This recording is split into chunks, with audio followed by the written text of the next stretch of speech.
ಸರ್ಸವ ಸರ್ಸು ಎಲ್ಲೋದ್ಯವಳು?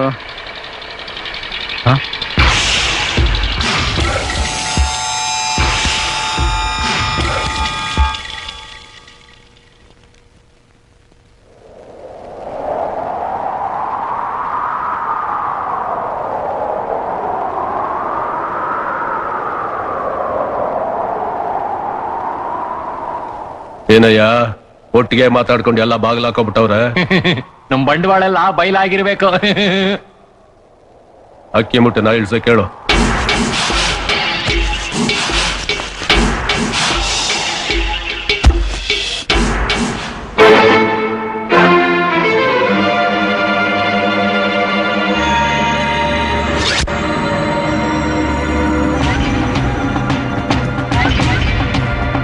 ಬಿಡು, ಪದವೀಧರಿ ಪ್ರಾಣ ತ್ಯಾಗ ಮಾಡೋ ಮೊದಲು ಊರಿನ ಜನಕ್ಕೆ ಒಂದ್ ಅವಕಾಶ ಕೊಡೋಣ. ಎಲ್ರೂ ಕೇಳಿ, ಮರ್ಯಾದೆಯಾಗಿ ನಿಮ್ ಮನೆ ಮುಂದಿರೋ ಅಕ್ಕಿ ಮೂಟೆನ ನಾನು 10 ಎಣ್ಸೋದ್ರೊಳಗೆ ತಗೊಂಡೋದ್ರೆ ಸರಿ, ಇಲ್ಲಾಂದ್ರೆ ಇವಳು ಇಲ್ಲೇ ಉದ್ರೋಗ್ತಾಳೆ. ನೀವ್ ಯಾರು ಹೆದರ್ಕೋಬೇಡಿ, ನನ್ನನ್ನು ಯಾರು ಏನು ಮಾಡಕ್ಕಾಗಲ್ಲ. ಒಂದು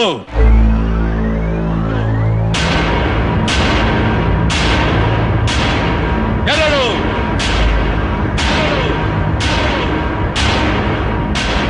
ಮೂರು ಮೂರು ಮೂರು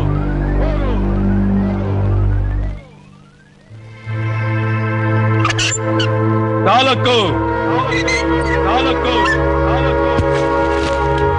ಅಣ್ಣವ್ರೆ, ಅದನ್ನ ಮುಟ್ಬೇಡಿ, ದಯವಿಟ್ಟು ನನ್ ಮಾತು ಕೇಳಿ.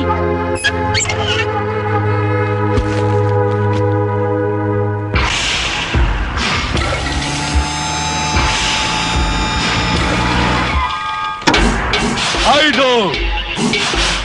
ಜಾನ್ಕಮ್ಮ, ನೀವಾದ್ರೂ ನಿಮ್ ಯಜಮಾನ್ರಿಗೆ ಹೇಳಿ, ನಿಮ್ ಜಮೀನೆಲ್ಲ ಹಾಳಾಗುತ್ತೆ. ಜಮೀನ್ ಹೋದ್ರೆ ಇನ್ನೊಂದ್ ತಗೋಬಹುದು, ಪ್ರಾಣ ಹೋದ್ರೆ ಎತ್ಕೊಳ್ರಿ.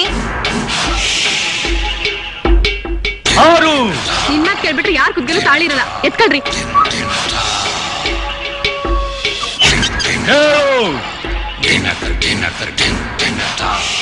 ಹಿಡ್ಕೊ.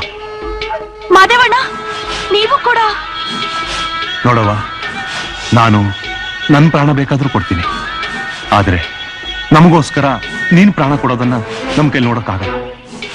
ಯಾಕೆಂದ್ರೆ ನಿಮ್ಮ ಅಣ್ಣಂಗೆ ನೀನೇ ಪ್ರಾಣ.